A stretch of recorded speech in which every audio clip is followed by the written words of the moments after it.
Bismillahirrahmanirrahim. Assalamualaikum warahmatullahi wabarakatuh.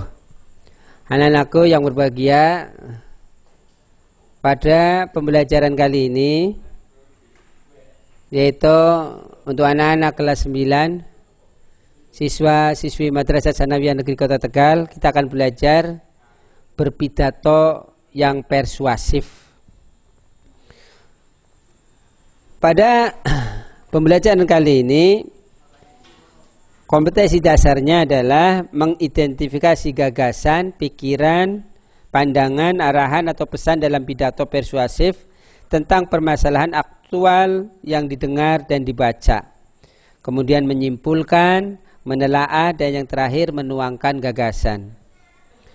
Tujuan pembelajarannya, anakku, bagaimana mengidentifikasi gagasan, menjelaskan gagasan, menganalisis gagasan, menyimpulkan gagasan, selanjutnya menyimpulkan struktur, mengidentifikasi ciri kebahasaan, menelaah teks pidato persuasif, menyusun teks pidato persuasif, dan yang terakhir menyajikan pidato persuasif secara menarik.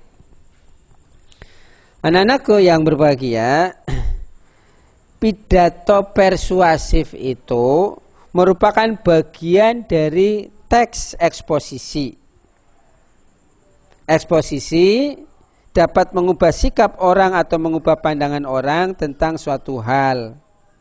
Jadi tulisan yang persuasif itu meyakinkan.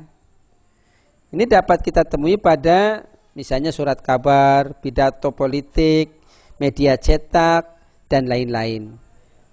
Nah, bagaimana cara mengidentifikasi informasi tentang pidato persuasif? Maka kita harus tahu pengertiannya dulu.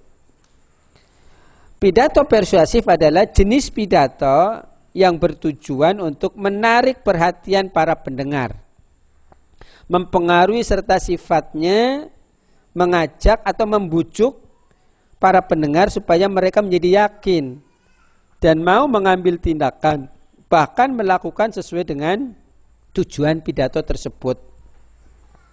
Anak-anakku yang berbahagia, jadi intinya pidato persuasif itu tujuannya meyakinkan pendengar untuk melakukan sesuatu. Nah, cara mempersuasi itu ada istilah etika, emosi, dan logika. Saya ulangi, cara mempersuasi dalam pidato persuasif itu ada 3. 1 etika, yang kedua emosi, dan yang ketiga logika. Etika itu gunakan pendekatan etika. Emosi itu gugah perasaan pendengar. Logika itu buat pidato itu masuk akal. Nah, dari pidato-pidato yang sering kita dengar, tentu dalam pidato persuasif ada strukturnya. Anak-anakku, struktur teks pidato persuasif yang pertama adalah pembukaan, yang kedua isi pidato, dan yang terakhir penutup pidato. Seperti pidato-pidato yang lain, dalam struktur dan kebahasaan teks pidato persuasif pada pembukaan ini terdiri dari tiga bagian. Yang pertama, salam pembuka. Misalnya, Assalamualaikum warahmatullahi wabarakatuh. Kemudian ucapan penghormatan. Yang terhormat Bapak, Ibu Guru, dan seterusnya. Dan juga ucapan syukur. Syukur Alhamdulillah pada kali ini kita bisa bertemu, dan seterusnya. Struktur yang kedua adalah isi pidato. Isi pidato adalah bagian yang penting karena dalam isi mengandung inti dari struktur yang akan disampaikan dan dibicarakan. Pada bagian isi, sang orator akan menjelaskan, orator itu ahli pidato, akan menjelaskan secara detail dan juga jelas mengenai apa yang disampaikan kepada para pendengar. Dan yang terakhir, penutup pidato. Penutup pidato adalah akhir dari sebuah pidato. Pidato yang baik biasanya berisi hal-hal, kesimpulan, permintaan maaf, dan salam penutup. Itulah anak-anakku yang berbahagia, yang terakhir pada pertemuan kali ini Pak Guru akan contohkan tentang teks pidato yang nanti anak-anak bisa membentuk kelompok pada kesempatan yang lain. Kemudian nanti struktur teksnya bagaimana dan nanti bisa dikumpulkan. Tetapi kalau tidak memungkinkan maka cukup ya, kita tentukan strukturnya saja. Misalnya contoh pidatonya demikian. Assalamualaikum warahmatullahi wabarakatuh. Yang terhormat Bapak Kepala Madrasah Sanawiyah Negeri Kota Tegal. Yang saya hormati Bapak Ibu Guru dan pegawai Madrasah Sanawiyah Negeri Kota Tegal dan teman-teman semua yang saya cintai.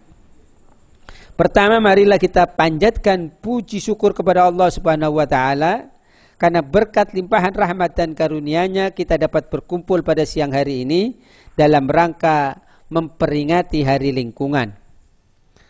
Maka dari itu perkenalkanlah saya menyampaikan sedikit ulasan mengenai pentingnya menjaga kebersihan lingkungan sekolah. Kebersihan lingkungan merupakan hal yang sangat penting guna menjaga kesehatan diri sendiri dan lingkungan sekitar. Lingkungan yang sehat akan meminimalisasi penyebaran penyakit dan akan memberikan kenyamanan saat berada di lingkungan tersebut. Oleh karena itu, lingkungan juga merupakan faktor pendorong keberhasilan proses belajar mengajar di kelas. Siswa dan guru akan melaksanakan kegiatan pembelajaran secara efektif karena didukung oleh keadaan lingkungan yang nyaman. Maka dari itu, marilah kita sebagai warga sekolah dapat menjaga kebersihan lingkungan sekolah dimulai dari diri sendiri, seperti membuang sampah pada tempatnya dan tidak meninggalkan barang-barang di laci karena dapat menjadi sarang nyamuk. Dengan demikian, menjaga kebersihan lingkungan menjadi sangat penting guna menciptakan lingkungan yang sehat dan nyaman.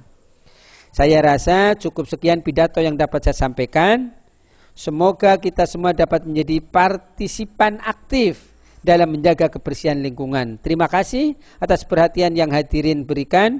Apabila ada kata-kata yang salah atau hal-hal yang kurang berkenan, saya mohon maaf.